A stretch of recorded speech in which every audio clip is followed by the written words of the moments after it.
all things are lawful unto me, but not all things are expedient.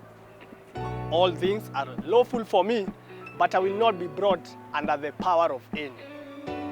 Welcome to this week's episode of the King's Parchment.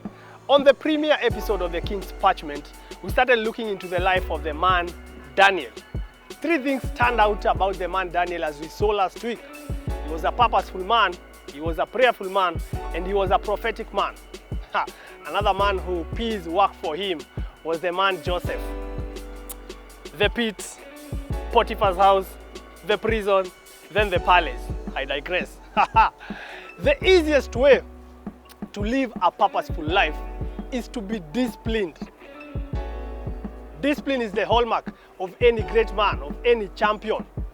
Discipline, we can easily say, or I can give a simple definition of discipline and say, discipline is living by set guidelines, set rules, being a man or a woman of routine. I know that seems very highly unlikely for this generation, but if you want to be a prayerful person, for example, if you want to be a lady or a gentleman who's always in the Word of God, you need to have discipline. That's the easiest way to live a purposeful life. Actually, when you look at Daniel, he was a disciplined man because when the king Nebuchadnezzar released a decree that no man should pray to any other god except the golden image that he had raised, Daniel continued to pray 3 days facing Jerusalem as was his custom. That connotes that he was a disciplined man. He couldn't stop his prayer routine because of the king's decree. Purpose to be a man or a woman who is disciplined in your prayer life, in the study of the word, in your daily routine. Even for people who are looking to keep fit, not me of course. They have to be disciplined. You have to wake up early so that you can jog.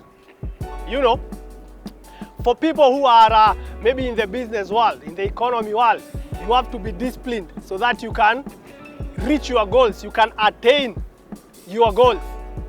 Purpose to be a man or a woman of discipline. Daniel was also a man of an excellent spirit. Daniel chapter 6 verse 3. That tells us that he was a disciplined man. You cannot operate in excellency without being a disciplined man. Actually, if you read through the book of Daniel, you'll come to understand that Daniel lived through 3 regimes. That is, 3 kings came and went while Daniel was still in government. We all understand that to remain relevant in any government, you need to be a man or a woman of discipline, because all governments adhere to tight schedules. Purpose to be a man or a woman of discipline. Next week, we'll be looking at the prayer side of Daniel. We'll be looking at what was this that drove Daniel to keep on praying. We'll also be looking at this seemingly impossible environment that Daniel was in, yet he was able to accomplish great things. Yet he was able to pray the children of Israel out of captivity. What is it about his prayer life that made him to be a great man? Continue subscribing to my YouTube channel, David King Ireri. I'll be uploading this and many more episodes of the King's Parchment right there. Until next week, grace and peace. Grace and peace.